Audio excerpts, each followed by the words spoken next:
പ്രചോദനം നൽകണം. പിന്നെയോ എൻ്റെ മക്കളുടെ പ്രവൃത്തിയിൽ എനിക്ക് നന്മയുണ്ടാക്കി തരണം. നോക്കൂ, എൻ്റെ മക്കൾ എനിക്ക് നന്മയായി തീരണം. നമ്മുടെ ഉമ്മ പ്രാർത്ഥിച്ചിട്ടുണ്ടാകുമോ നമുക്ക് വേണ്ടി? നമ്മുടെ ബാപ്പ നമുക്ക് വേണ്ടി പ്രാർത്ഥിച്ചിട്ടുണ്ടാകുമോ? അല്ലാഹു ആയാലും അവർ പ്രാർത്ഥിക്കണം നമുക്ക് വേണ്ടി, അല്ലേ? പടച്ചവനെ, എൻ്റെ മക്കളിൽ എനിക്ക് നന്മയുണ്ടാക്കി തരണം. തീർന്നില്ല നാഥ, തീർച്ചയായും നിന്നിലേക്ക് ഞാൻ ഖേദിച്ചു മടങ്ങിയിരിക്കുന്നു. നാഥ, തീർച്ചയായും ഞാൻ കീഴ്പ്പെട്ടവരുടെ കൂട്ടത്തിലാകുന്നു. ഇതാണ് എൻ്റെ വിഷയത്തിൻ്റെ പരിസമാപ്തി കുറിക്കുമ്പോൾ പറയാനുള്ളത്. ഒറ്റ വാചകവും കൂടി പറഞ്ഞുകൊള്ളട്ടെ. ഈ അധ്യക്ഷ പദവിയുടെ സമയം സൂക്ഷിച്ചുകൊണ്ട് സംസാരിക്കുന്നു എങ്കിലും നിയന്ത്രണം വരാത്തത് കൊണ്ട് ഒറ്റ വാക്കുകൂടി പറഞ്ഞോട്ടെ.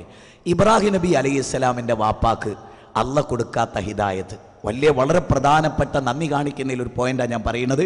ശ്രദ്ധിക്കണം, അടിവരയിടണം. ഇബ്രാഹിം നബീൻ്റെ ബാപ്പാക്ക് അള്ള ഹിദായത്ത് കൊടുത്തില്ല. ഓർക്കണേ, നൂഹ് നബിയുടെ ഭാര്യയ്ക്കും ലൂത്ത് നബിയുടെ ഭാര്യയ്ക്കും അള്ള ഹിദായത്ത് കൊടുത്തില്ല.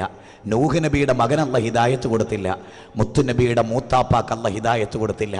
ആ ഹിദായത്ത് കിട്ടാതെ പോയി ഷഹാദത്ത് കലിമക്ക് വിരുദ്ധമായി മരിച്ചപ്പോൾ റസൂലിൻ്റെ കണ്ണുകളിൽ നിന്ന് കണ്ണുനീർ ചാലിട്ടൊഴുകി. ഇന്നക ലാ തഹ്ദീ മൻ അഹ്ബബ്ത വലാകിന്നല്ലാഹ യഹ്ദീ മൻ യശാ. സൂറത്ത് ഖസസിൽ 56-ാമത്തെ വചനം. റസൂലുള്ളാഹിന്റെ മാതാപിതാക്കൾക്ക് പോലും അല്ലാഹുവിനെ ഏറ്റവും ഇഷ്ടപ്പെട്ട ഖലീലുള്ളാഹിന്റെ ബാപ്പാക്ക്, അല്ലാഹുവിനെ ഏറ്റവും ഇഷ്ടപ്പെട്ട റസൂലുള്ളാഹിന്റെ ബാപ്പാക്കും ഉമ്മാക്കും, അതേ സഹീഹ് മുസ്ലിമിൽ കാണാം, അബീ വഅബാക ഫിന്നാർ, നിന്റെ വാപ്പയും എൻ്റെ വാപ്പയും നരകത്തിലാണ് എന്ന് മുഹമ്മദ് നബി സല്ലല്ലാഹു അലൈഹി വസല്ലം പറയുന്നത്. മുഹമ്മദ് നബിയുടെ വാപ്പാക്ക് അള്ള കൊടുക്കാത്ത ഹിദായത്ത് എനിക്കും നിങ്ങൾക്കും എന്തിനല്ല തന്നു? അള്ള എന്തിന് നമ്മളെ തെരഞ്ഞെടുത്തു? ഈ സാധുക്കളായ നമുക്ക് അള്ള തൗഹീദ് കിട്ടിച്ചേ തന്നില്ലേ? അതിന് നന്ദി കാണിക്കേണ്ടവരല്ലേ നമ്മൾ? ഈ മഹാന്മാരായ പ്രവാചകന്മാരുടെ കുടുംബത്തിന് കൊടുക്കാത്ത ഹിദായത്ത് എന്ന തൗഫീഖ്, അനുഗ്രഹം, ലോകത്തിലെ ഏറ്റവും വലിയ അനുഗ്രഹം അല്ല നമുക്ക് തന്നില്ലേ? മുസ്ലിങ്ങളിൽ അവാന്തര വിഭാഗങ്ങളിൽ ഖബറിന് കുമ്പിടുന്നവരിൽ നിന്ന്, ശിർക്ക് ചെയ്യുന്നവരിൽ നിന്ന്, തീവ്രവാദികളിൽ നിന്ന് MSMന്റെ ബാനറിൽ ഒന്നിക്കാൻ അള്ളാഹു നിങ്ങൾക്ക് സൗഭാഗ്യം നൽകിയില്ലേ? ഈ അനുഗ്രഹത്തെക്കാൾ വലിയ അനുഗ്രഹം എന്തുണ്ട്? അതുകൊണ്ട് തന്നെ ആ അനുഗ്രഹം, അതിന് നന്ദി കാണിക്കാൻ നമ്മൾ ബാധ്യസ്ഥരാണ്. അള്ളാഹു നമ്മെ സഹായിക്കുമാറാകട്ടെ. നല്ല ഒരു നേതൃത്വത്തെ അള്ളാഹു നമുക്ക് നൽകിയില്ലേ? ഇവിടെ ഇരുന്നു കൊണ്ട് ഞാൻ ചിന്തിക്കുകയായിരുന്നു, ആയത്തുകളും ഹദീസുകളും മാത്രമുള്ളൊരു സദസ്സ്, ദീന് പറയുന്നൊരു സദസ്സ്, അന്താരാഷ്ട്ര ബഡായി പറയാത്തൊരു സദസ്സ്, മനുഷ്യർക്ക് ഉപകാരമുള്ള ഹൃദയസ്പർശിയായ ഒരു വലിയ എഞ്ചിനീയറിങ്ങിനും ഡോക്ടർ വിഭാഗത്തിനൊക്കെ പഠിക്കുന്ന നിങ്ങളുടെ മുമ്പിൽ ആയത്തും ഹദീസും പറഞ്ഞ് നിങ്ങളുടെ മനസ്സിനെ സ്വാധീനിക്കാൻ കഴിയുന്ന ഒരു ദൈവിക ഗ്രന്ഥത്തിൻ്റെ മാസ്മരിക ലോകത്ത് ലയിച്ചു ചേർന്ന നിങ്ങൾ ഈ നേതൃത്വത്തിന് വേണ്ടി പ്രാർത്ഥിക്കുക. നമ്മുടെ KNM നേതൃത്വത്തിന് വേണ്ടി പ്രാർത്ഥിക്കുക. ജമിയത്തുൽ ഉലമയ്ക്ക് വേണ്ടി പ്രാർത്ഥിക്കുക. ഈ തൗഹീദിൻ്റെ ശബ്ദമുതിർക്കുന്ന മുജാഹിദ് പ്രസ്ഥാനം എന്ന കേരളത്തിൻ്റെ ഏറ്റവും വലിയ അനുഗ്രഹത്തെ എന്നും അല്ലാഹു നിലനിർത്തട്ടെ എന്ന് പ്രാർത്ഥിക്കുക. അല്ല ചെയ്തു തന്ന ഓരോ അനുഗ്രഹങ്ങളും ഈ ഇരുന്ന ഇരിപ്പിൽ കസേരയിൽ ഓർക്കുക. ബാപ്പ പണക്കാരൻ, നല്ല റോഡ് സൈഡിൽ വീട്, നല്ല ആരോഗ്യം, രോഗമില്ലാത്ത അവസ്ഥ, പ്രമേയമില്ലാത്ത, കൊളസ്ട്രോൾ ഇല്ലാത്ത, അതുപോലെ ക്യാൻസർ ഇല്ലാത്ത അനവധി രോഗങ്ങളിലൊക്കെ രക്ഷപ്പെടുത്തിയ എൻ്റെ റബ്ബേ, ഞാൻ നിനക്ക് നന്ദിയുള്ള അടിമയാകണം. അതുകൊണ്ട് നാഥാ, നീ എന്നെ അനുഗ്രഹിക്കണം എന്ന് പ്രാർത്ഥിക്കേണ്ടവരാണ് നമ്മൾ. അല്ലാഹു സുബ്ഹാനഹു വ തആല നമ്മെ അനുഗ്രഹിക്കുമാറാകട്ടെ. ഈ സദസ്സിൻ്റെ മാഹാത്മ്യം ഉൾക്കൊള്ളാൻ അല്ലാഹു നമുക്ക് തൗഫീഖ് നൽകുമാറാകട്ടെ. പരമാവധി വലണ്ടേഴ്സും അല്ലാത്തവരും ഒക്കെ ക്ലാസ്സുകൾ നടക്കുമ്പോൾ വെറുതെ എണീറ്റ് നടക്കുന്നൊരവസ്ഥാവിശേഷത്തെ ഒഴിവാക്കി കിട്ടുന്ന കസേരകളിൽ നിന്ന് വിജ്ഞാനങ്ങൾ നുകർന്ന് ഈ 2-3 ദിവസം എനിക്ക് ഇൽമ് കിട്ടി എന്ന് പറയുന്നൊരവസ്ഥാവിശേഷം ഉണ്ടാകാൻ നമ്മൾ വിചാരിക്കണം, മനസ്സിൽ കരുതണം. നമ്മൾ സ്വയം മാറ്റത്തിന് തയ്യാറായാലേ അള്ളാഹു നമ്മളെ മാറ്റൂ. ഇന്നല്ലാഹ ലാ യുഗയ്യിറു മാ ബിഖൗമിൻ ഹത്താ യുഗയ്യിറു മാ ബിഅൻഫുസിഹിം. നിങ്ങൾ സ്വയം മാറ്റത്തിന് തയ്യാറാകാത്ത കാലത്തോളം അള്ളാഹു നിങ്ങളെ മാറ്റുകയില്ല. സൂറത്ത് റഅദ് 13-ാം അധ്യായം 11-ാമത്തെ വചനം. അള്ളാഹു അനുഗ്രഹിക്കട്ടെ. ഇതെല്ലാം നിലനിർത്താൻ അള്ളാഹു നമുക്ക് തൗഫീഖ് ചെയ്യുമാറാകട്ടെ. അള്ളാഹുവിനെ ഏറ്റവും ഇഷ്ടപ്പെട്ട അടിമകളായി തീരാൻ അള്ളാഹു നമ്മെ അനുഗ്രഹിക്കുമാറാകട്ടെ. ഇബാദുർ റഹ്മാൻ്റെ മുഴുവൻ ക്വാളിറ്റികളും നിലനിർത്തി പാതിരാത്രിയിൽ നിന്ന് നമസ്കരിച്ച് അള്ളാഹുവിനോട് നന്ദി കാണിക്കുന്ന അടിമകളാകാൻ അള്ളാഹു നമുക്ക് തൗഫീഖ് ചെയ്യുമാറാകട്ടെ. ഓരോ അനുഗ്രഹങ്ങളും എടുത്ത് അള്ളാഹുവിനോട് പറഞ്ഞ്, ഇതൊക്കെ നീ എനിക്ക് നൽകിയതാണ് റബ്ബേ, നിനക്ക് നന്ദി കാണിക്കാൻ നീ എനിക്ക് പ്രചോദനം നൽകണേ എന്ന് റബ്ബി ഔസീനി അൻ അശ്കുറ നിഅമതക അല്ലതി എന്ന് പ്രാർത്ഥിക്കാൻ നമ്മൾ ബാധ്യസ്ഥരാണ്. അള്ളാഹു നമുക്ക് സന്മനസ്സ് പ്രദാനം ചെയ്യുമാറാകട്ടെ. എല്ലാവിധ തിന്മകളിൽ നിന്നും അള്ളാഹു നമ്മെ കാത്തുരക്ഷിക്കുമാറാകട്ടെ. ന്യൂനപക്ഷ തീവ്രവാദങ്ങളിൽ നിന്നും ഭൂരിപക്ഷ തീവ്രവാദങ്ങളിൽ നിന്നും അള്ളാഹു നമ്മെ കാത്തുരക്ഷിക്കുമാറാകട്ടെ. റബ്ബന ഹബ് ലനാ മിൻ അസ്വാജിനാ വദുർരിയാതിനാ ഖുർറത അഅ്യുനിൻ വജഅൽനാ ലിൽ മുത്തഖീന ഇമാമ. റബ്ബന ലാ തുസിഗ് ഖുലൂബനാ ബഅദ ഇദ് ഹദൈതനാ വഹബ് ലനാ മിൻ ലദുൻക റഹ്മ ഇന്നക അൻതൽ വഹാബ്. റബ്ബന ആതിനാ ഫിദ് ദുനിയ ഹസന വഫിൽ ആഖിറതി ഹസനത വഖിനാ അദാബൻ നാർ. ആമീൻ ബിറഹ്മതിക യാ അർഹമർ റഹീമീൻ. അസ്സലാമു അലൈക്കും വറഹ്മത്തുള്ളാഹി വബറകാതുഹു.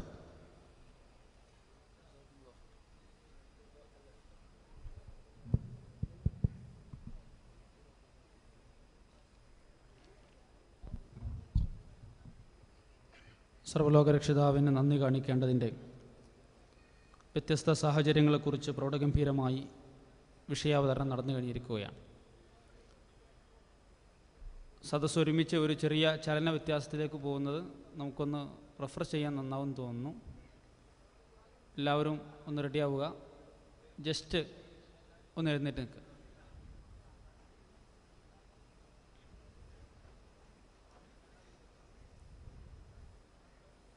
നേരത്തെ ഇവിടെ പ്രഭാഷകർ സൂചിപ്പിച്ചതുപോലെ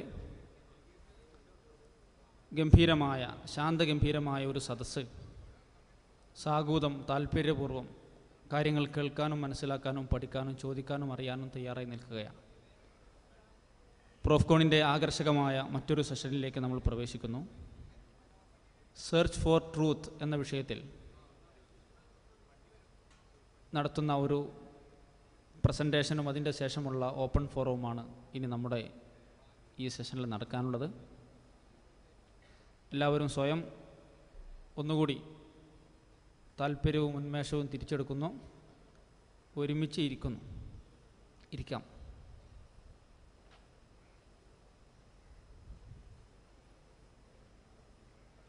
നമുക്ക് ഇപ്പോൾ മനസ്സാഗ്രഹിക്കുന്നത് അല്ലെങ്കിൽ നിങ്ങൾക്ക് ശാരീരികമായി ആവശ്യമുള്ള സംഗതികൾ എന്തൊക്കെയാണെന്ന് സംഘാടകർക്കും നേരിട്ടറിയാം.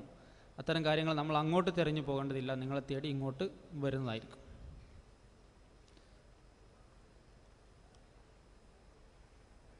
നിങ്ങൾക്ക് പ്രോഫ്കോൺ സംബന്ധമായ നിങ്ങളുടെ സജഷൻസ്, സംശയങ്ങൾ, അതുപോലെ തന്നെ നിങ്ങളുടെ ക്രിറ്റിസിസം ഇതെല്ലാം രേഖപ്പെടുത്തി വെക്കുന്നതിന് വേണ്ടി പ്രത്യേകമായ ബോക്സുകൾ, വ്യത്യസ്ത പോയിന്റുകൾ ക്രമീകരിച്ചിട്ടുണ്ട്. അത് ഉപയോഗപ്പെടുത്തുവാൻ ശ്രദ്ധിക്കുമല്ലോ.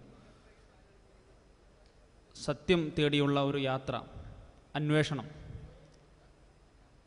എങ്ങനെയാണ് സൃഷ്ടിച്ചു പരിപാലിക്കുന്ന ദൈവത്തെ നാം മനസ്സിലാക്കേണ്ടത് എന്ന തലത്തിലേക്ക് വരുന്ന ഒരു ഗഹനമായ പ്രഭാഷണമാണ്. ഇന്ത്യക്കകത്തും പുറത്തും വ്യത്യസ്ത വേദികളിൽ ഇംഗ്ലീഷിലും മലയാളത്തിലും വിവിധ വിഷയങ്ങൾ അധികരിച്ചുകൊണ്ട് ഗഹനമായ പ്രഭാഷണങ്ങൾ അവതരിപ്പിച്ചിട്ടുള്ള ബഹുമാന്യനായ നമുക്കെല്ലാം സുപരിചിതനായ അഡ്വക്കേറ്റ് മായിൻകുട്ടി മാത്തറാണ് ആ വിഷയം അവതരിപ്പിക്കുന്നത്. ഈ ഓപ്പൺ ഫോറത്തിൻ്റെ ഇൻട്രൊഡക്ഷൻ നിർവഹിക്കുന്നതിന് വേണ്ടി MSM സംസ്ഥാന സമിതി അംഗം റുസ്തം ഉസ്മാനെ ക്ഷണിക്കുന്നു.